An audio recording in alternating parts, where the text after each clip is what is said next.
आज सुबह की शुरुआत दिल्ली एनसीआर और आसपास के इलाकों में भूकंप के तेज झटकों के साथ हुई। सुबह 9:04 पर महसूस किए गए इन झटकों ने लोगों में दहशत पैदा कर दी। भूकंप एक प्राकृतिक आपदा है जो कभी भी आ सकती है, इसके लिए तैयार रहना बेहद जरूरी है।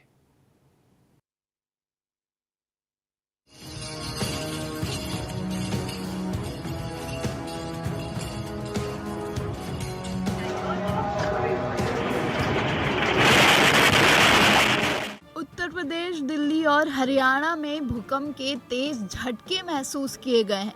सुबह करीब 9:04 पर लोगों को भूकंप के झटके लगे। लोग घरों से बाहर निकल आए। दिल्ली, हरियाणा और यूपी में गुरुवार की सुबह भूकंप के तेज झटके महसूस किए गए। करीब 10 सेकंड तक भूकंप के झटके महसूस होते रहे। इस दौरान लोग घरों और दफ्तरों से बाहर तक निकल आए। दिल्ली, नोएडा, गाजियाबाद, गुरुग्राम, फरीदाबाद, जिंद, रोहतक, भिवानी, झज्जर, बहादुरगढ़ समेत कई शहरों में भूकंप के झटके महसूस किए गए थे। भूकंप का केंद्र हरियाणा के झज्जर में बताया जा रहा है।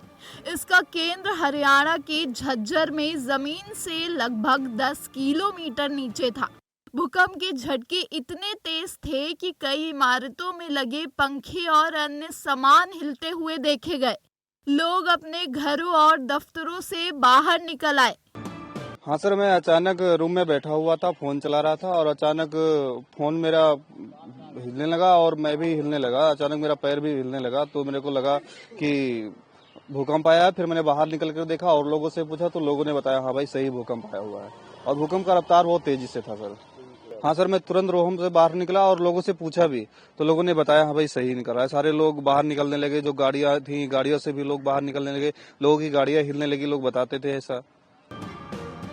दिल्ली के अलावा नोएडा, गुरुग्राम, फरीदाबाद और गाजियाबाद जैसे एनसीआर के शहरों में भी भूकंप के जोरदार झटके महसूस किए गए। अभी तक किसी बड़े जान माल के नुकसान की कोई खबर नहीं है, लेकिन प्रशासन अलर्ट पर है।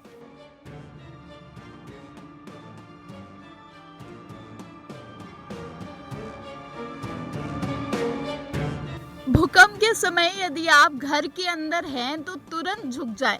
किसी मजबूत मेज या फर्नीचर के नीचे छिपे और तब तक उसे पकड़े रखें जब तक कंपन बंद ना हो जाए। खिड़कियों, शीशों और भारी वस्तुओं से दूर रहे जो गिर सकती है। भूकंप के दौरान लिफ्ट का उपयोग करने से बचें क्योंकि इससे जान का खतरा हो सकता है। इसके बजाय सीढ़ियों का उपयोग करके सुरक्षित रूप से नीचे उतरें। लिफ्ट की बजाय सीढ़ियों का उपयोग करना अधिक सुरक्षित होगा।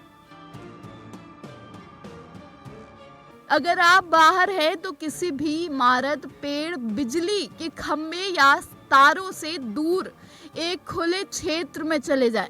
तब तक वहीं रहे जब तक कंपन रुक ना जाए। यदि आप गाड़ी चला रहे हैं तो सुरक्षित रूप से सड़क के किनारे रुकें और अपनी गाड़ी के अंदर ही रहें। पेड़ों, ओवरपास और बिजली के तारों से दूर रहें।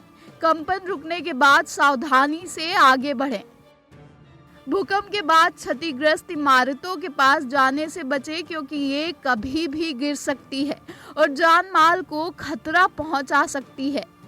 इसलिए ऐसी इमारतों से दूर रहना और सुरक्षित स्थानों पर जाना ही बेहतर होगा। भूकंप के बाद खुले स्थानों पर भी सावधानी से चलना आवश्यक है क्योंकि जमीन में दरारें आ सकती हैं और अन्य खतरे भी उत्पन्न हो सकते हैं।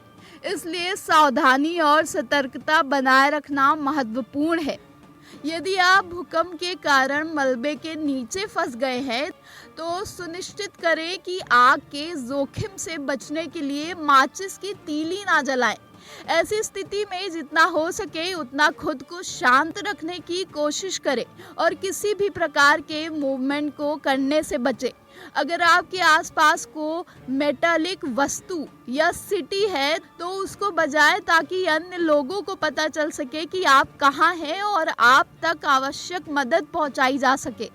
ऐसे में अगर आप चिल्लाते हैं तो आपके मुंह में बहुत सारा धूल जा सकता है जिससे आपको काफ़ी बड़ी परेशानी हो सकती है। भूकंप के बाद के लिए एक आपातकालीन किट तैयार रखें, जिसमें पानी, first aid kit, torch, battery, radio और कुछ सूखे खाद्य पदार्थ शामिल होने चाहिए। अपने परिवार के साथ एक आपदा योजना बनाएं। तय करें कि भूकंप के दौरान और उसके बाद आप कैसे संवाद करेंगे और कहां मिलेंगे। नियमित रूप से इस योजना का अभ्यास भी करें।